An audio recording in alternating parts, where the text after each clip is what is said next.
ain't got to worry about you two. We ain't got to worry about you two. Is it okay if I just stand up there? Absolutely. Everybody say Whatever.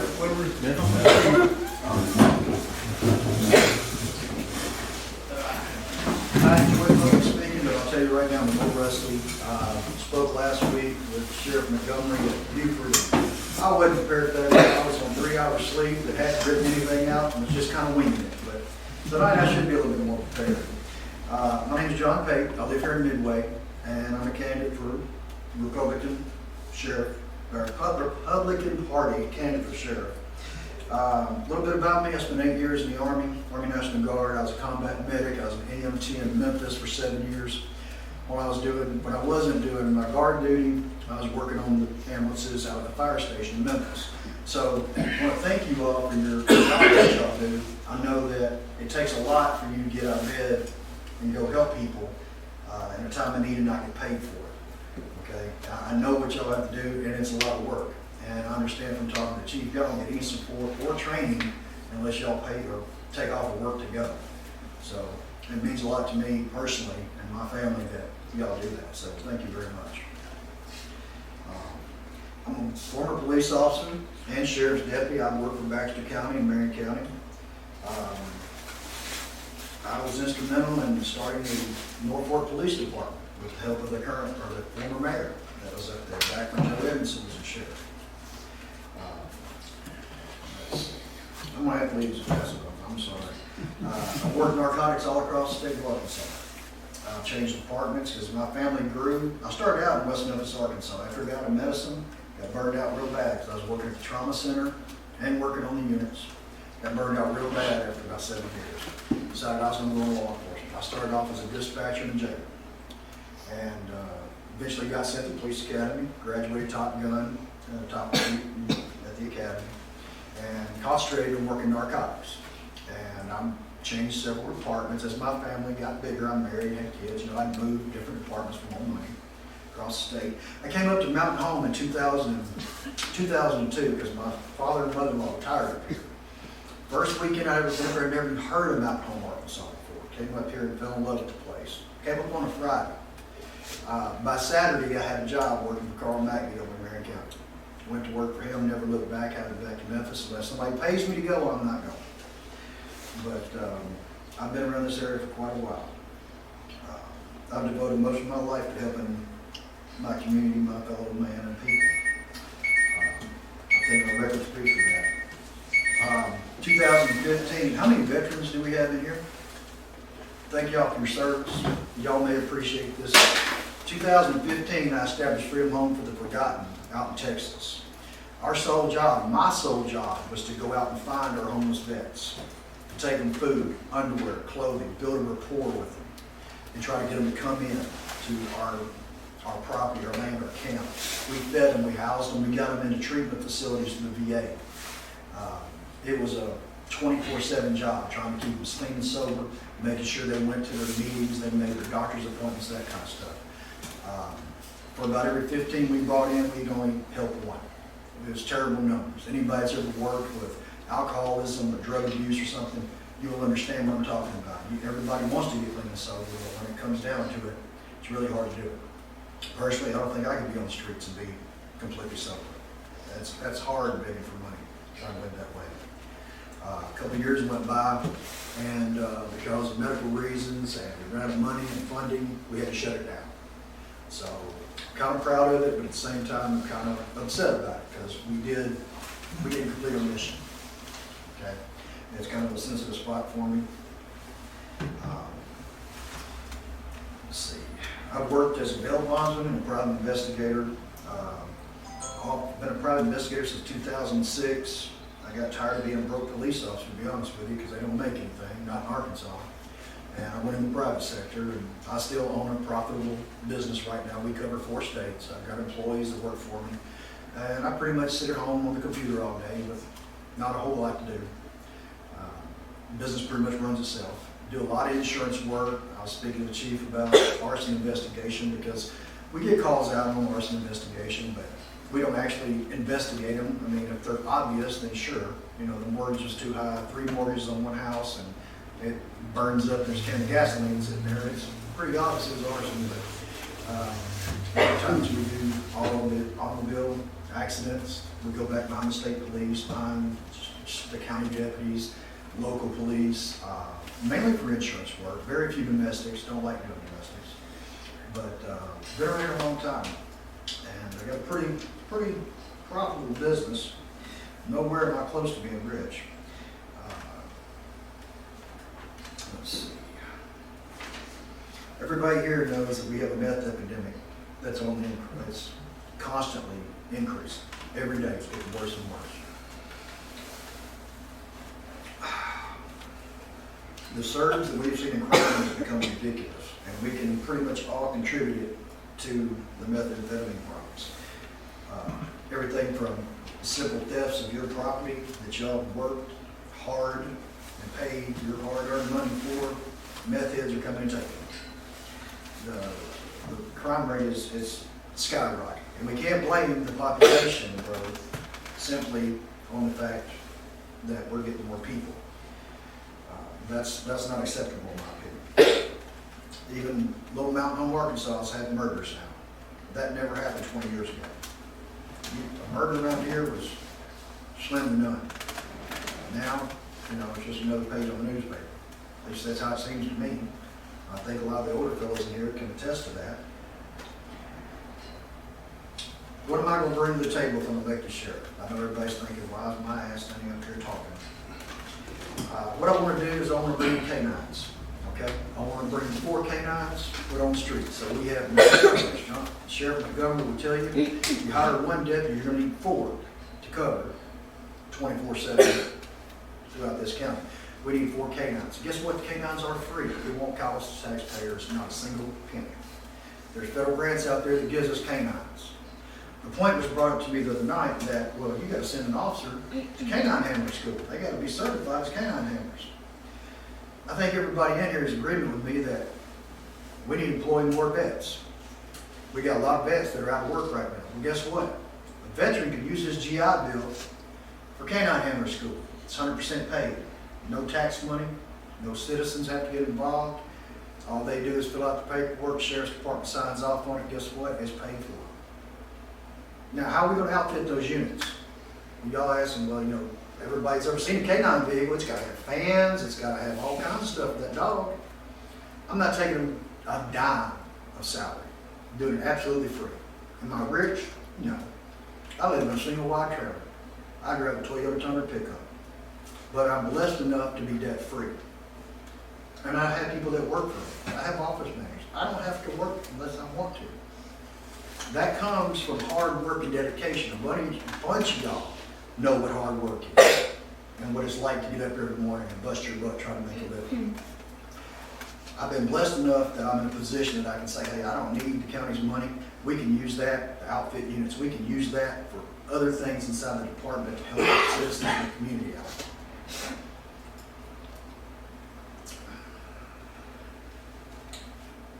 I also intend to put video cameras in every car. Now, I know these Axon body cameras that you see on TV all the time are very expensive. But I'm going to tell you from personal experience, I used to work for Joe Evans. Me, another young fellow, he had a canine. Because I worked so much dope, they put a camera in my car and a body wiper. They put one in his. We're the only 2 that have them. And you can go on eBay right now and buy cameras for $100. Digital video cameras that you can put a 1 terabyte card in. Stick them on the dashboard. Body mics are cheap. If anything, they can carry tape recorders in their pocket. There's ways around it. We don't have to spend thousands of dollars for everybody to have body cameras and video cameras in the cars. Okay? Mountain Home PD has video cameras in the cars. County can have them too. Might not be able to get them the first year I'm in office, but with Ernst, you'll give them the second year, based off the salary that they pay me, whatever else we can get it to. Now, I haven't seen the budget for the county, I'm not going to lie. I haven't even looked at the figures. So I don't know what the Sheriff's Department's budget is and their spending. I'm sure Sheriff McCoy can stand up here and spout you off the numbers because he deals with it every day. Just like if you ask me about civil law in reference to surveillance, I can tell you everything you want to know about it. I can't tell you about the county's budget right now.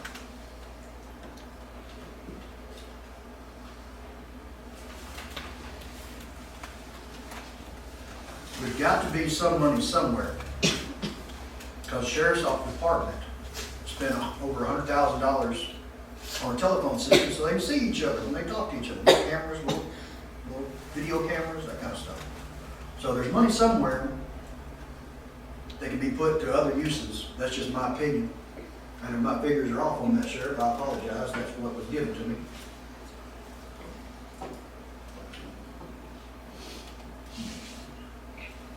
Anybody that's ever known me knows that I am very hard on narcotics, and that's my biggest stance right there is working narcotics, because I'm not worried about the weed smokers, the pothead. You know, I never once in my career ever had to fight with a pothead.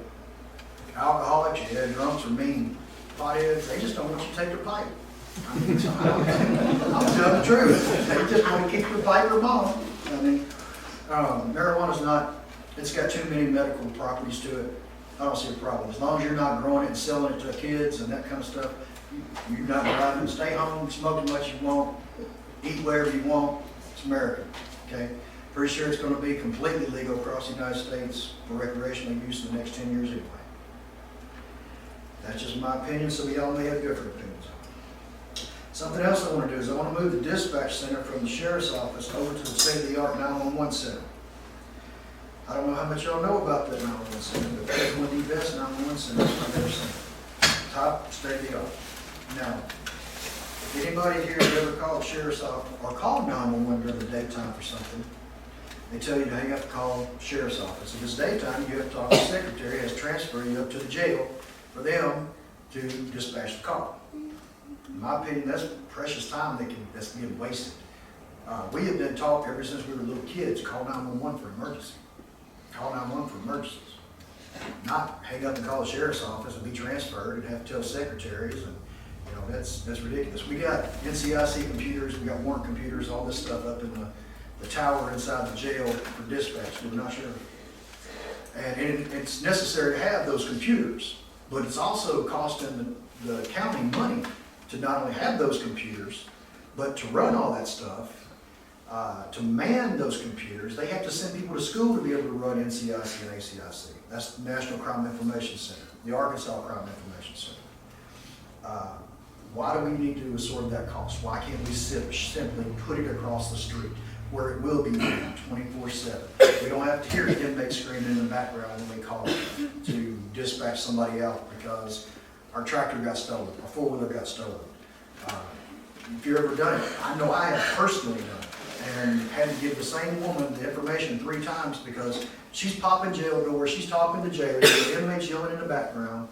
And not only is it unprofessional, it's a pain in the butt, and it can be dangerous for some of us. Especially if you're having to be put on hold while you're trying to get information out there so that you can get a deputy to respond to you. Several things. Another thing that I intend on implementing is physical fitness standards. I'm not saying we're going to be Marines or soldiers or anything like that. I'm just saying there has to be some sort of physical fitness requirements to be a sheriff's deputy. I seen one big old boy I thought it was really just a kind of funny scenario. If he had to get out of the car too quick, it wasn't going to happen. I'd like to see more use of our reserve deputies. I remember when Joe Edmondson left the office, and before he left, he used to utilize his reserve deputies a lot. Now, I'm not a big fan of the former sheriff, but he did have some good policies in place. If you were a reserve deputy, you had to work so many hours per week. It wasn't just the privilege of being able to carry a gun and have a badge and an ID card. You actually had to get out and do something. I know we have a ton of reserve deputies in this county, and to be honest with you, the only time I see them is at the fair or some kind of event similar to that. We could increase our manpower by simply putting a reserve deputy in a reserve car and putting them on the street. If they don't carry that badge and that ID, put them to work, make them earn it. Don't just give it to them. I mean, most of them are certified retired law enforcement that can't afford to leave their daytime job to go out here and patrol and be police officers. Like most of y'all, you can't afford to take off and go to the fire academy. You know, you got day jobs. But y'all still here doing the job, you're still making the meetings. So why can't our reserves do the same thing? we're gonna work closer, Sheriff's Office needs to work closer with the smaller towns, Gaskell, Lakeview, Cotter. You know, they need more support, more help. They can work closer with these guys, help them with their crimes, their criminal investigations. Right now, Gaskell works their own criminal investigations. Sheriff's Department's overloaded with CID cases. Are they not, Sheriff? I mean, they got a bunch of them. And you got small towns trying to figure out who stole what and who did what, and they've only got one person to work it. The Sheriff's Department has many resources that they can reach out and help with. So I'd like to see them work a whole lot closer with them. I want to try to deputize all local police officers in all these departments. Why would I do such a thing? Simply because, number one, you got more eyes on the street, you got more people on the street, you got more help. And if a deputy's out here on the road and needs help, calls for help, you can believe another police officer's coming, whether he's deputized or not. But, now let's say that you got a city man or a gentleman out here in the county that's needing help, and you got a city officer in Gaskell that's able to get here in 10 minutes, maybe 7. Could be quicker, but our county deputies way over there. Lone Rock, Big Flat. That Gaskell officer can respond out there and help. Cut the response time into pretty much a quarter, depending on where everybody is. I mean, we don't have enough coverage as it is at night, or hey, generally during the daytime too. So that would be a big help. You got mountain home officers that live out in the county. They would be a big help. Also want to look at implementing a drug and alcohol program into the jail. I've spoken with several people here in town, and they are willing to come in voluntarily at no cost to the county and start trying to help people get off drugs and alcohol. I mean, we know people make mistakes. They make bigger and worse mistakes when they're high or drunk. And if we can get somebody in there to jail to help them at least start, if they won't help, and I don't mean a get out of jail free ticket either. I'm talking about helping somebody that really needs help. I think it's worth a shot. It ain't going to cost us anything. I mean, it's not going to cost taxpayers a dollar, so why not try? I plan on changing some of the policies. Why do we need policy change? Well, there's obviously a problem because the Sheriff's Office has a 59.9% turnover rate. That's 1/10 of 60% of the turnover rate in just the past 3 years. Those figures can be, I've got them at the house, all you have to do is call the circuit court clerk and get it. So you give you a whole printout, list of the names of people, who they are, whether they're terminated, retired, died, whatever. That is unacceptable. There is obviously a problem somewhere. Now, it can't be fixed unless somebody's willing to get in there and look at it and fix it. But in my opinion, that's a waste of a lot of money when it comes to hiring people, starting them, training them, and then firing them for they leave. Now, I know people leave departments all the time for better pay raises. I've done it myself. Okay? But when you look at how many people have left in such a short amount of time after being hired, that doesn't work. That doesn't work. The figures don't add up. The good old boy system. We're all sick of it. I think this young man here had a run-in with the good old boy system. He was out hunting the other day. He was telling us a story about it. Everybody wants to deny the good old boy system's out there. We all know it's here and it's all known and how it works. It's all about who you know and how much money you got and who you're friends with. Exactly. It shouldn't be that way. It should not be that way at all. So I'm definitely planning on changing some policies. You know, something else I'm looking at is the state inmates, the 309s. You ever been to the Sheriff's Office, seen them wearing the yellow jerseys, the 309 in the back, walking around? They got full run the Sheriff's Department. A couple years back, they broke into the evidence room, stole a bunch of drugs out. Ruining a man's business right next door to the jail because the 309s were getting it from him. They weren't. That man had a legitimate battery business going on. The reason I know this is because I rented that building from my bail bonding company. Okay, it was right next door to the Sheriff's Office. Landlord told me all about it. Landlord was Lacefields. Everybody knows that name. That's another big name here in town. They told me all about it. So run that man's business. After they did the investigation, they found out inmates knocked a hole in the wall and was stealing drugs out of there. Well, if they're getting drugs out of the evidence room, if they got that much free range around the Sheriff's Office, and they still do. They got golf carts they drive around. They got mules they drive around. What else they they bringing into jail? You know, what kind of contraband are they getting into jail? Who are we really helping and protecting if we got inmates running around here that have free range on stuff?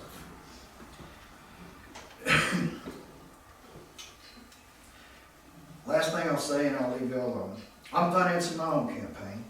I don't have deep pockets. I don't have special interests. I don't have friends with money giving me anything. I pay for my own signs, my own bumper stickers, my own business cards. I take my own time off of work, out of my life, out of my daughter's life, to come up here and talk to y'all because I want to make a difference. Because I want to make change. We need changes. You all can call me, text me. I got a webpage. It's paidforsheriff.com. It ain't hard to remember. The business cards in the back of the room. If you have a question, a comment, or concern, I'd love to hear it. I really would.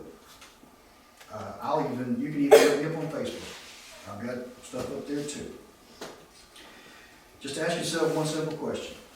If the current administration is good for the county, then why is crime going up? We don't have a lot of explanations for it, but it can't just be because of population increase. I think it's because we have the same people in the same positions for too darn long. It's time for some change, and it's time for some change that matters. So I'm asking for your vote, Sheriff of Baxter County. Thank you.